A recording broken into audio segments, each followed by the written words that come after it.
주님의 이름으로 축복을 드립니다. 오늘 본문을 통해서 이와 같은 제목으로 은혜의 말씀을 나누기를 원합니다. 우리 한번 제목을 읽어보겠습니다. 엄치. 어긋난 엄치나. 여러분, 엄친아라고 하는 말이 뭐의 줄임말일까요? 엄마, 친구, 아들. 그렇죠. 엄마, 친구, 아들. 여러분, 이 말은 이 사람이 누가 엄마고 누가 아들이다, 이런 얘기가 아니라, 이 엄친아라는 말은 이런 의미더라고요. 능력이나 외모나 성격이나 집안 등 모든 면에서 완벽한 남자를 빗대어 이르는 말이 뭐라고요? 엄친아. 여기에 남자분 중에 엄친아가 계시는지 모르겠습니다. 능력이 많고 외모도 탁월하고, 여기 많은 것 같은데요. 여러분, 저 같은 우리는 이 땅에 가면서 정말 최고라 말할 수 있는 사람들이 바로 엄친아라고 하는 그런 범주 안에 들어간다라고 말할 수 있을 것입니다. 그런데 이 엄친아들이 정말 엄친아도 있지만, 겉으로는 엄친아인데 실제로 가까이 해보니까 그렇지 않은 사람도 있습니까? 없습니까? 있습니다. 없으면 좋겠지만 그런 사람들이 적지 않게 있습니다. 겉은 너무나 탁월하고 너무나 사람들이 좋아할 만하고, 그런데 가까이에서 삶의 그 일면을 보니까, 또 깊은 곳을 보니까 그렇게 보이지 말아야 할 모습들이 너무나 많은 것을 종종 보게 됩니다. 여러분, 금오 때문에 때로는 사람들에게 상처도 주고 받는 것이 어쩌면 소수의 모습이긴 하겠지만, 그런 모습도 엄친아들에게는 있습니다. 여러분, 오늘 본문에 보면 엄친아라고 말할 수 있는 아도니아라고 하는 사람이 등장을 합니다. 먼저 잠시 배경은, 여러분 열왕기상 1장에 보면 다윗이 이스라엘 왕으로 통치하는 기간 속에 이제 맨 마지막, 이제는 힘이 없어서 누군가가 그 자리에 왕위를 물려받아야 할 시기가 되었습니다. 이와 같은 시기 속에서 아도니아라고 하는 사람이 등장을 합니다. 이 아도니아는 성경에 보니까 핫깃의 아들이라고 말하는데, 이 말은 핫깃이라고 하는 남자가 아니라 여자입니다. 다시 말한다면 다윗의 아내 중에 한 사람이 핫깃인데, 이 아내를 통해서 낳은 아들이 바로 이 아도니아라고 말합니다. 근데 이 아도니아는 다윗의 아들 통틀어서 네 번째 아들이 바로 이 아도니아라고 말할 수 있습니다. 여러분, 이 아도니아를 한번 왕의 아들이기 때문에 왕의 아들로서 최고의 학문을 다 배웠을 것입니다. 능력도 권한도, 거기다 뿐만이 아니라 오늘의 본문에 보면 여자들이 좋아할 만한 요소가 딱 들어있는 모습을 보게 됩니다. 우리 한번 6절의 말씀을 한번 읽어볼게요. 시작. 6절 시작. 그의 아버지가 내가 어찌하여 그리하였느냐고 하는 말로 한 번도 그를 섭섭하게 한 일이 없었더라. 아멘. 여기 말합니다. 압살롬의 다음에 태어난 자요라고 말하면서 용모가 어떤 사람이라고요? 그냥 준수한 것이 아니라 어떤 사람이요? 심히 준수했다. 여러분, 옆에 분들이 남자분들이 계실 텐데, 여기 보면 준수했는데 심히 준수했다라고 딱 부합되는 분들이 많이 있을 것 같습니다. 여러분, 여기 보면 준수했다, 외모가 탁월한 거죠. 영어로 보니까 very handsome이라고 되어 있습니다. 최고의 잘생긴 사람. 성경에 보니까 이 부분에 합당한 사람 몇 사람이 안 돼요. 그만큼 외모적으로 탁월한 사람, 조강미남이라고 말할 수 있는, 누가 보더라도 정말 잘생겼다. 여자들이 보면 다 이렇게 한 번 지나쳐가면 두 번, 세 번 쳐다볼 만한 얼굴을 가지고 있는, 외모를 가지고 있는, 키나 모든 면에서 사람들이 정말 이거다 라고 말할 수 있는 사람이라고 말합니다. 뿐만 아닙니다. 어머니와 아버지가 보실 때 너무나 좋은 아들이었죠. 여기 말씀에 뭐라면, 그의 아버지가 내가 어찌해서 그랬느냐, 너 왜 그랬어, 너는 왜 그 모양이야, 이런 말을 한 적이 없다고 말합니다. 한 번도 그 아버지를 섭섭하게 하지 않았다, 부모님에게 섭섭함을 주지 않았던 아들인 것이죠. 여러분, 한번 생각해 보시기 바랍니다. 가장 그 당시에 최고의 가문, 왕의 가문의 아들, 그렇죠? 많은 학문이 있고 학식이 있고 또 권력도 있고 힘도 있고 외모도 출출하고, 그리고 인성도 부모의 관계 속에서도 인정받았던 아들, 한마디로 뭐라고요? 그렇죠, 엄친아입니다. 누가 보더라도 이 사람은 많은 사람들이 탐될 만한 모습이 갖추고 있는 사람이었습니다. 그런데 오늘 본문에 보면 이 사람이 정말 엄친아인가 물음표를 찍을 수밖에 없는 삶을 살았던 사람이 바로 이 엄친아라고 볼 수 있는, 바로 어긋난 엄친아 아도니아라고 하는 사람이었습니다. 왜? 이 사람이 이 분명 서두에는 분명히 드러나는 모습은 엄친한데 왜 어긋나고 어긋난 사람이라고 볼 수밖에 없겠습니까? 우리가 한번 생각해 보면서 여러분 우리가 하나님의 자녀라면 우리도 이 땅에 엄친아가 되어야 합니다. 하친아인가요? 하나님의 자녀의 아들. 하나님의 아들, 이와 같은 모습 속에서 우리가 이 모습을 통해서 이 아도니아를 통해서 우리의 삶을 좀 점검해 보시면 좋겠습니다. 이 아도니아, 빗나간 아들 엄친아가 어떤 사람이었을까요? 바로 이런 사람이었다고 첫 번째 생각해 볼 수 있는데요. 함께 읽어봅니다. 시작. 자기를 위하는 사람. 여러분 이 아도니아는 자기를 위하는 삶을 살았습니다. 우리 한번 5절의 말씀을 다 함께 한번 읽어봅니다. 그때 학깃의 아들 아도니아가 스스로 높여서 이르기를 내가 왕이 되리라 하고 자기를 위하여 병거와 기병과 호위병 50명을 준비하니. 아멘. 여기 보면 내가 왕이 되리라 라고 하는 마음을 먹었습니다. 그래서 뭐라고 말하냐면 스스로 높여 이르기를 내가 왕이 되리라 이렇게 말을 했습니다. 여러분 누군가에게 추천을 받고 누군가에게 지명을 받거나 그래서 된 것이 아니라 내 스스로 자기 스스로 높여서 내가 왕이 되리라 라고 말을 합니다. 여러분 여기에 스스로 높였다라고 하는 말은 교만과 오만한 마음이 있다는 것을 표현하는 말입니다. 여러분 앞서 말했던 것처럼 이 아도니아는 왕의 아들이었습니다. 그리고 외모로도 출중한 사람입니다. 인간적인 자신감이 가득 넘쳤던 사람인데 그것을 가지고 교만과 오만으로 가득 찬 사람이 바로 이 사람 아도니아였던 것이죠. 뿐만 아니라 뒷부분에 보면 병거가 그리고 기병이 호위병 50명이 준비되었던 사람이라고 말을 합니다. 여러분 병거는 뭐라고 하면 전차라고 볼 수 있습니다. 말들이 끌어가는 마차 정도 되겠죠. 전쟁 속에서 이것이 몇 대 있느냐가 전쟁의 승패를 제어할 정도로 군사력의 높은 치수가 있는 것이 바로 이 전차 병거라고 말합니다. 그리고 기병이라고 하는 것은 뛰어난 기동력을 가지고 적을 압도하는 마병대, 말을 타고 직접 기동성 있게 사람들을 정확하게 타격시킬 수 있는 사람들이 바로 이 기병대, 마병이라고 기병대라고 말할 수 있습니다. 그리고 마지막으로 호위병이 있는데 여러분 호위병은 누구를 지키는 걸까요? 그렇죠. 아도니아를 지키는 사람입니다. 여러분 왕을 지킨다라고 말하면 이 사람이 지금 왕이 아니지만 그 생명을 지킨다라고 하는 사람은 군사 중에 최고의 탁월한 기술과 용맹함과 힘이 있는 사람들을 착출한 것입니다. 어디 가서도 자기의 목숨을 잃을지라도 자기가 보호하는 그 사람을 보호하는 사람들, 바로 이 사람들이 호위병입니다. 그래서 그냥 왕을 지키는 사람이 아니라 목숨을 걸고 그 모든 군사 중에 탁월한 50명을 딱 뽑았던 사람이 바로 이 호위병의 50명이 들죠. 여러분 기병과 그리고 병거와 호위병에 세웠습니다. 이 아도니아가 누구를 위해 세웠을까요? 마지막 부분에 보면 누구를 위하여? 자기를 위하여 세웠다라고 말합니다. 여러분 이스라엘 왕이라고 말하면 하나님의 나라와 이스라엘 백성들의 확장과 그들을 보호하기 위해서 이와 같이 군사력을 만들고 훈련을 시켰어야 되는데 이 사람들을 왜 징집했습니까? 자기를 위하여. 왜요? 자기가 뭐 되기 위해서? 이스라엘의 왕이 되기 위해서. 여러분 결국 이 아도니아라고 하는 사람은 자기 스스로 교만과 오만이 가득 넘쳐서 자기를 위하는 그 삶의 중심이 딱 잡혔던 사람이었던 것입니다. 엄친아라고 볼 수 있지만 그러나 빗나간 엄친아. 왜요? 자기를 위해서 삶을 살았기 때문에. 자기의 생각과 자기의 판단과 기준 안에서 모든 사람들을 움직이고 그 오직 자기만을 위해 삶을 살아가는 사람이었기 때문에 자기만의 나라를 세우고 자기가 왕이 되려고 하는 교만한 마음을 품었기 때문에 결국은 빗나간 엄친아로서의 삶을 살아갔다는 것입니다. 사랑하는 성도 여러분, 하나님의 사람들은 자기를 위해 사는 존재가 아니어야 하는 것을 알아야 합니다.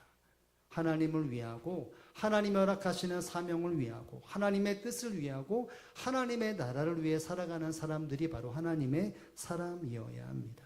하나님께서 모든 사람들에게 주신 그 은사와 달란트와 모든 것을 가지고 자기를 위하고 자기를 높이기에 살아가는 것이 아니라 자기는 낮아져더라도 하나님의 이름이 존귀케 되고 하나님의 뜻이 이루어져 가고 하나님의 나라가 세워져 가는데 그 삶을 내어드리는 존재가 결국은 하나님 안에서의 엄중한 하나님의 사람이라고 말할 수밖에 없는 것입니다.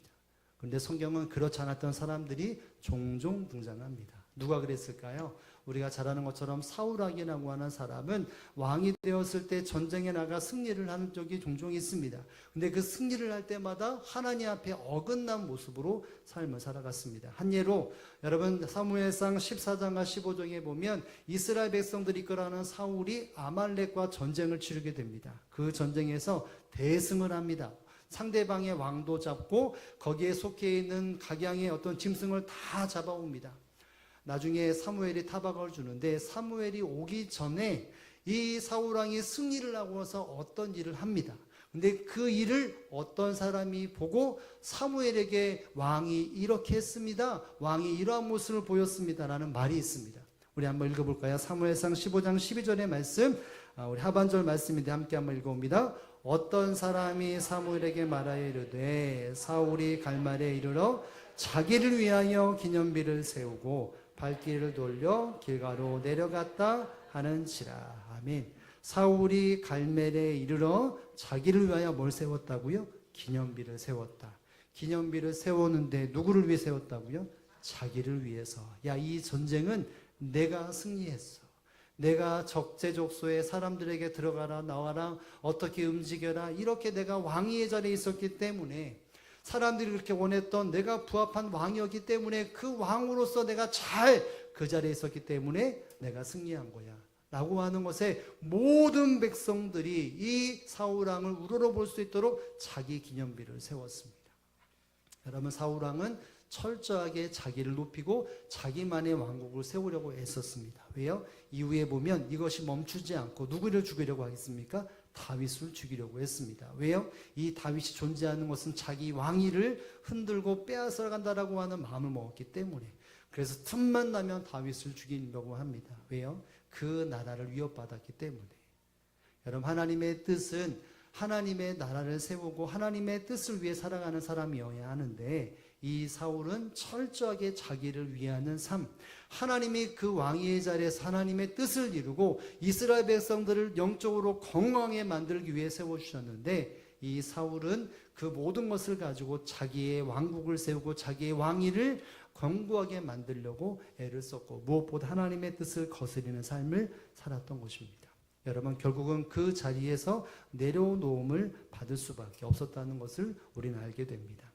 사랑하는 성도 여러분, 하나님의 사람들은 절대로 자기를 위해서 살아가는 존재가 되지 말아야 합니다. 오직 하나님과 하나님의 뜻을 위해 삶을 살아갑니다. 왜요? 여러분 성경은 분명히 그것이 옳은 길이라고 말하고 예수를 믿는 사람들의 삶이라고 말을 합니다. 여러분 예수님의 가르침을 잘 받았던 사도 바울이 여러분 로마 교회를 향하여서 이렇게 말한 적이 있습니다. 그리스도인이라면 이와 같은 중심의 삶을 살아야 한다고 말할 텐데요. 우리 한번 로마서 14장 8절의 말씀을 다 함께 한번 읽어봅니다. 시작. 우리가 살아도 죽어도 주를 위하여 죽나니 그러므로 사나 죽으나 우리가 주의 것이로다. 아멘. 여러분 교회는 예수 그리스도를 주로 믿은 사람들의 연합이고 모임입니다. 그 모습은 무엇입니까? 예수님이 내가 죄인인데 내가 죽을 영혼인데 예수님이 나의 죄를 가지고 십자가에 죽으시고 부활하시고 나를 깨끗하게 했다라고 하는 이제는 내가 주인이 아니라 주님이 나의 주님입니다. 이 고백을 하는 사람들이 교회의 일원이었습니다. 교회에 다니는 사람들이었고요. 그 사람들에게 뭐라고 말하냐면 이렇게 말합니다. 살아도 주를 위해 그리고 죽어도 주를 위해 죽나니 라고 말합니다. 모든 사람들의 예수 그리스도를 믿어 저 지옥으로 가는 환경 속에서 삶의 속에서 구원을 받은 하나님의 택한 자녀들의 삶 속에서 사나 죽으나 그것은 오직 주님을 위해 살고 주님을 위해 죽어야 한다라고 말합니다. 그래서 마지막에 뭐라고 말하죠? 그러므로 사나 죽으나 우리가 누구의 것이로다요? 주의 것이로다. 여러분 예수 그리스도를 믿는 사람들은 사나 죽으나 다 주님을 위해 살아야 합니다. 왜냐하면 주님이 그 핏값으로 나를 사셨기 때문인 것이죠.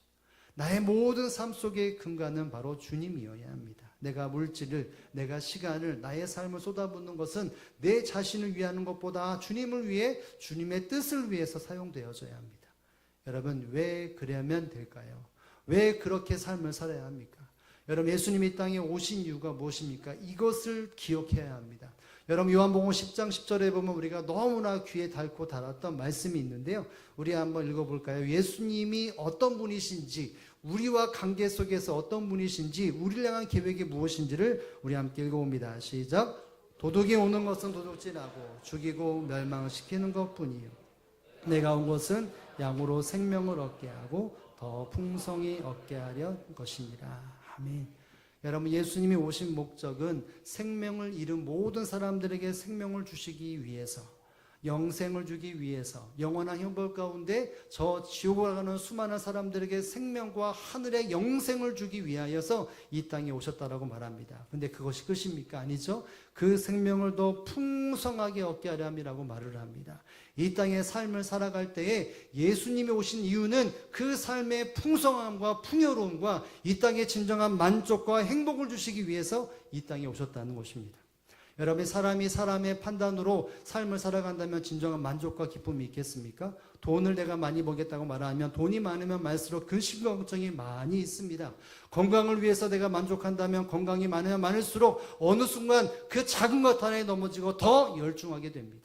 결국 사람은 자마다 자기를 위해 삶을 살아가고 그것을 목적 위해 살아가면 불안에 떨 수밖에 없죠. 그러나 주님의 택한 백성들이 주님을 위해 살아가면 주님이 뭐 하시는 분이십니까? 생명을 주실 뿐만이 아니라 그 생명과 삶 속에 더 온전한 풍성함으로 채워주시는 분이 바로 주님이라고 말하고 있는 것입니다.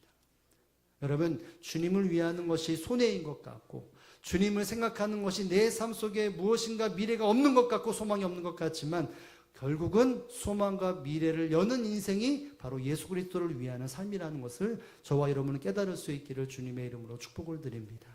여러분, 하나님의 자녀로서의 진정한 자녀는 절대로 자기를 위하는 자녀가 아니라, 자기를 위해 사는 존재가 아니라 주님과 주님의 뜻을 위해서 주님의 비전으로 세우신 교회를 위해서 살아가는 존재라는 사실들을 알아야 합니다. 그러나 세상은 그렇지 않습니다. 뭐라고 말하나요?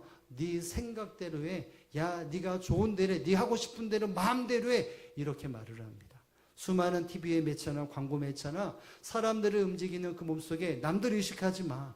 네가 하고 싶은 대로 해. 왜 남들 생각을 하냐? 네 생각이 바라. 네 마음대로 해. 네 판단대로, 네 가치에 우선순위에 맞게 살아. 이렇게 말을 합니다.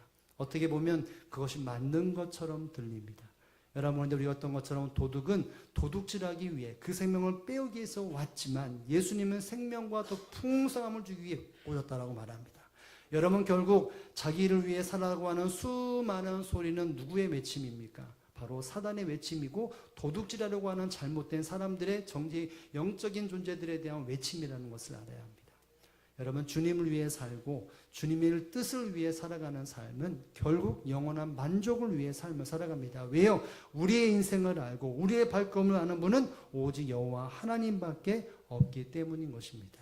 아무리 세상이 자기 자신을 위해 살아가라, 네 판단대로 살아, 네가 정답이야, 네가 생각하는 것이 그렇게 살아도 돼, 사람들 의식하지 마, 저 사람의 말에 신경 쓰지 마, 이와 같은 말로 회사가 물들어가고 가정이 물들어가고 사회가 물들어가고 혹 교회가 물들어간다 할지라도, 여러분, 우리가 하나님의 사람이라면 어긋난 엄친아가 되지 않기 위해서, 하나님의 자녀가 되기 위해서는 철저하게 내가 이것이 하나님을 위한 것인가, 주님을 위한 것인가, 주님의 자녀다움인가를 꼭 좀 때마다 시마다 그것을 묻고 행하는 자가 되어져야 합니다.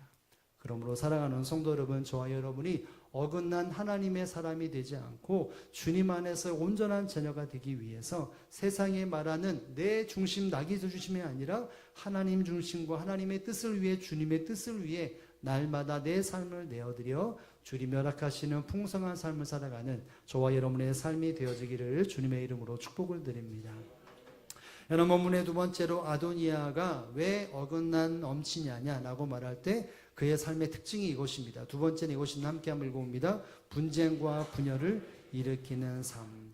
여러분, 아도니아는 삶을 살았고 사람들을 모았습니다. 그 모임이 무엇이었습니까? 우리 7절의 말씀을 다 함께 한번 읽어봅니다. 시작. 아도니아가 수라의 아들 요압과 제사장 아비아달과 모으니 그들이 따르고 도나. 여러분, 이 아도니아는 자기 스스로 왕이 되려고 또 자기를 위해서 병거를 다 모았습니다. 그리고 거기에 대해서 요직의 사람들을 모았습니다. 여기 요압이라고 하는 사람은 누구죠? 다윗과 함께했던 군대 장관입니다. 다윗이 전쟁에 나갈 때마다 이 요압을 데려나가면서 승리할 때마다 가장 큰 근접에서 함께 싸웠던 전우 중에 전우가 바로 요압이었습니다. 그리고 아비아달이라고 하는 사람은 이 다윗이 어떤 곳에 갔는데 거기서 다윗의 칼을 받습니다. 근데 그렇게 도와줬던 제사장들이 있는데 그 제사장들이 이 다윗에게 칼을 주었다고 해서 사울 왕에게 다 몰살을 당합니다. 그 중에 한 사람이 살아남아서 다윗의 곁에 있는데 그 사람이 바로 아비아달이라고 하는 사람이었습니다. 다윗의 충성스러운 함께했던 동역하는 사람이었죠. 근데 이 사람을 불러 모아서 뭐 한다고요? 모의했다는 것이죠. 내가 왕이 되려고 하기 위해 사람들을 불러 모았습니다. 이 사람들 중심으로 9절에 보면 수많은 사람들을 불러 모아서 자기의 생각을 관철시킵니다.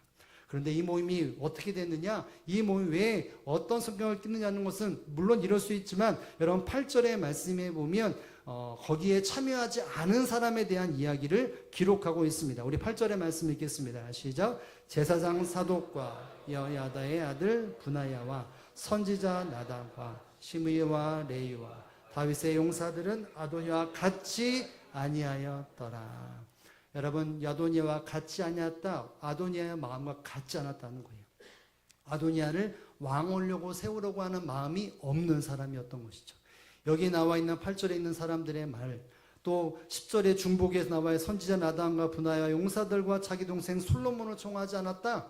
여러분, 여기에 기록되어 있는 사람들은 어떤 사람이냐면 이스라엘 왕이 누가 되어야 할지를 하나님의 감동과 말씀과 약속으로 마음속에 있던 사람입니다. 아도니아는 아니고 하나님의 뜻에 따라 솔로몬이 왕이 되었다라고 하는 것에 대해서 하나님의 뜻을 알고 그 마음을 알았던 사람이었죠. 여러분, 이 말이 무엇이겠습니까? 결국 이 아도니아가 사람을 모았고 사람의 모임이 되었는데 이 모임은 하나님께서 이끌어 가신 하나됨을 분쟁과 다툼과 반목을 일으키는 모임이었다는 것입니다. 거기에 이 아도니아가 사람들을 불러 모았고 그 모임이 결국은 분쟁과 다툼이 일어나가는 모습이 보였던 것입니다. 분명히 엄친하였습니다. 그러나 그는 분쟁과 다툼과 반목을 일삼는 모임을 만들었고 그 모임으로 하나님 앞에 세워져야 할 그 아름다운 모습을 저희했던 사람이 바로 이 엄친아, 어긋난 넘치나 아도니아였던 것입니다. 사랑하는 성도 여러분, 하나님의 택한 백성의 온전한 모습은, 그리고 또 사람들의 모임은 어떤 모임이어야 합니까? 하나님의 뜻에 따라 한 몸을 이루어가는 모습 속에서 서로 격려하고 위로하고 새 힘을 얻어서 연합이 되어져야 되는 것인데, 그것이 아니라 누군가를 비방하고 선을 긋고 분쟁하고 다툼이 일어나고 반목을 일삼는 모임은 하나님께서 원하시는 하나님의 자녀의 모습이 절대 아니라는 사실들을 알 수 있어야 합니다. 여러분, 열왕기라고 하는 이 말, 이 성경은 왕들에 대한 기록이 남겨져 있습니다. 여러분, 여기서 이제 솔로몬이 세워지지만 솔로몬 다음에는 로보암과 여로보암이라고 하는 두 왕이 세워집니다. 북쪽에는 여로보암이라고 하는 왕이, 남쪽에는 솔로몬의 아들 로보암이라는 왕이 세워집니다. 분쟁과 다툼이 일어납니다. 갈라섬이 일어납니다. 우리 남한과 북한이 있는 것처럼 이렇게 선이 쫙 갈라집니다. 여러분, 특별히 이 북이스라엘은 계속해서 반복합니다. 사람들이 의중을 모아서 왕을 치기도 하고 다른 왕의 가문들이 서고 이것이 계속해서 반복됩니다. 여러분, 이스라엘 역사상에 하나님 앞에서 믿음의 사람들이 반응했다면 이런 분쟁과 다툼이 일어나지 않았을 텐데, 하나님께서 원하시는 마음이 아니라 하나님의 뜻에 의해 한 몸이 아니라, 야, 우리는 이렇게 돼야 돼, 저 사람들은 저래 선을 긋고 서로 분쟁과 다툼이 일어났던 것이 이스라엘의 역사였던 것입니다. 여러분, 믿음의 사람들은 어떤 삶을 살아야 합니까? 하나님의 뜻에 따라 한 몸이 되고 한 뜻이 되어져 가는 것이 하나님의 사람의 다움이라는 것을 알아야 합니다. 우리가 잘 아는 것처럼 여러분이 귀에 목에 박혔을 텐데, 에베소서의 말씀, 사도 바울이 예수님의 사랑과 은혜를 경험하면서 공동체를 세워나가는 모습 속에서 성도들에게 이렇게 말한 적이 있습니다. 아마 다 아는 말씀일 텐데요. 에베소 4장 3절의 말씀 다 함께 한번 읽어보겠습니다. 시작. 평안에 매는 줄로 힘써 지키라. 아멘. 평안에 매는 줄로, 예수 그리스도께서 허락하신 그 평안에 매는 줄로 성령이 하나 되게 하신 것을 힘써 지키라. 지켜야 합니다. 성령 하나님께서 이루시는 예수 그리스도의 평화로 교회를 세웠고 가정을 세웠고 공동체를 세운 것에 대해서 성령이 그렇게 이끌어 가실 때 하나님의 사람들은 순종하여 뭐 해야 합니까? 지켜야 합니다. 어떻게 해요? 어떻게 지킵니까? 힘써 지켜야 합니다. 여러분 힘써야 합니다. 여러분 자녀들에게 학교에 처음 들어가거나 혹은 손주가 학교 들어가면 꼭 하는 말이 있습니다. 뭐라고 말하죠? 학교 가면 친구들과 사이좋게 지내. 야, 학교 가면 친구랑 싸우지 말아야 돼. 이렇게 말합니다. 여러분 이 말 오늘 같던 하나 되게 하신 것 힘써 지키라 이 말을 제가 현대인의 번역을 읽어드릴게요. 한번 들어보시기 바랍니다. 사이좋게 지내도록 노력하십시오. 사이좋게 지내도록 노력하십시오. 여러분 아버지가 자녀들에게 야 사이좋게 지내. 이 마음으로 여러분 성령이 하나 되게 하나시키라는 이 말이 여러분의 자녀들에게 이제 갓 학교를 막 들어가는 아이들에게 야 친구들에게 사이좋게 지내. 이 마음으로 사도 바울이 그리스도의 마음을 품고 성도들에게 말합니다. 성도들이여 사이좋게 지내십시오.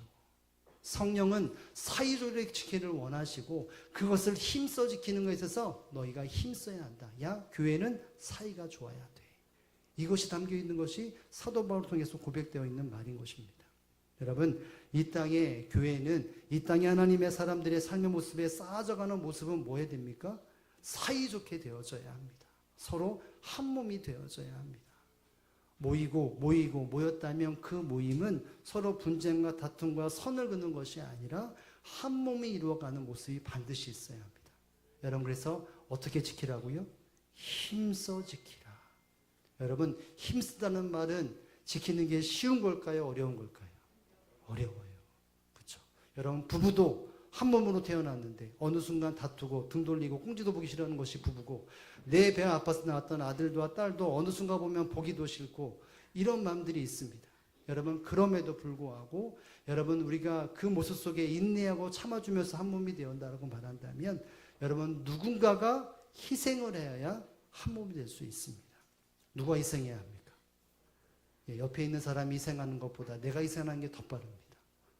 여러분 예수님께서 자신의 삶에 대해서 이런 말씀하신 적이 있거든요. 요한복음 12장 24절에 보면 예수님의 삶이 자기의 삶에 대해서 이렇게 말한 것이 있습니다. 함께 한번 읽어보겠습니다. 내가 진실로 진실로 너에게 이르노니 한 알의 밀이 땅에 떨어도 죽지 아니하면 다 함께 아멘. 예수님이 하나님의 뜻을 가지고 십자가에 자기의 목숨을 희생함을 통해서 수많은 사람들에게 많은 열매를 맺게 하셨습니다. 하나님과 단절된 관계를 그 관계를 예수님의 희생으로 한 몸을 이루셨고 또 하나님의 사람들의 관계 속에서도 예수님의 십자가로 관계를 활짝 열어주셨습니다. 예수님은 한 몸을 이루기 위해서 성도와 하나님이 한 몸을 이루기 위해서 성도가 한 몸이 되기 위해서 우리가 하나님의 주님이 오신 생명이 바로 그와 같이 생명을 얻었다라고 말합니다. 여러분 성찬식에 보면 떡을 떼는 모습이 우리가 성찬을 참여하게 되는데 예수님의 모습은 떡을 쪼개고 떼어서 나눠주셨습니다. 이 말이 무엇입니까? 예수 그리스도의 몸이 한 몸이고 내가 희생하고 예수님이 희생했듯이 그 떡을 받는 사람들이 희생하면서 주님의 뜻이 이루어지는 것입니다.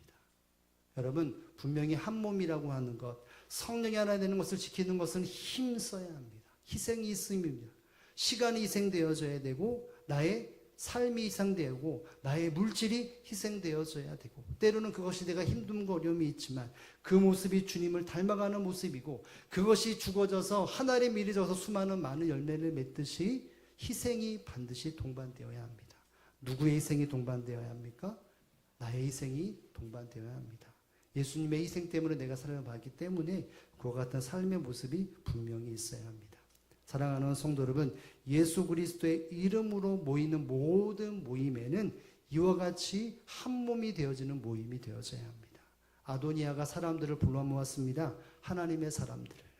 왜 모았습니까? 자기의 뜻과 자기의 판단과 그리고 솔로몬과 그를 비롯한 사람들의 선을 긋기 위해서 우리는 저 사람과 함께하지 말아야 한다. 저는 저 사람은 저런다라고 절대로 이루지 말아야 한다라고 선을 긋고 분쟁과 다툼과 반란을 이루었던 모임이었습니다. 그러나 하나님의 사람들은 그 모임에 있다 할지라도 박차고 나와야 합니다.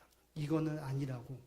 혹 어려움과 아픔이 있을 수 있고 상처받은 사람들이 있고 그와 같은 모임이 있을 수 있으나 그곳에서 함께 기도하고 함께 연합을 위해서 추진해야 될 부분이지 그것으로 그래 그 사람 잘못돼서 그 사람 때문에 나도 아파서 괴로웠어라고 말한다면 그것은 분명히 반목하는 분쟁과 다툼과 사이를 벌어질 수밖에 없다는 것을 알아야 합니다. 주의 이름으로 모이는 모든 모임들은 그 모임은 하나됨을 이루기 위해서 고민하고 기도하는 모임이 되어져야 합니다. 그리고 무엇보다도 여러분 마태복음 7장에 보면 3장에 뭐 이런 말이 그냥 남의 무엇이 있는 것에 대해 뭐라 말하지 말고 남의 눈에 티가 있는 것으로 말하지 말고 내 눈에 뭐가 있는 것을 발견하라고요? 들보가 있는 것을 발견하라고 말합니다. 저 사람이 뭐라고 말하는 것보다 내 안에 들보가 무엇인지를 보면서 함께 기도하고 함께 세우는 존재가 되어져야 합니다. 여러분 그래야 어긋난 하나님의 자녀 엄친아가 되지 않습니다. 오늘 이 말씀을 통해 다시 한번 하나님은 우리에게 하나님의 자녀라고는 어마어마한 권세를 주셨습니다. 그 권세를 가지고 내가 나를 위해 삶을 살아가고 있는지 하나님과 주님을 위해 주님의 나라를 위해 사용하고 있는지 중심이 있는지 그리고 무엇보다도 내가 나 중심으로 모여있는 그 모임이 하나됨과 연합을 위해서 흘러가고 있는지 그렇지 않은지를 기억하면서 그 모든 것 가운데 하나님의 자녀다운 삶을 살아가는 저와 여러분의 삶이 되어지기를 주님의 이름으로 축복을 드립니다.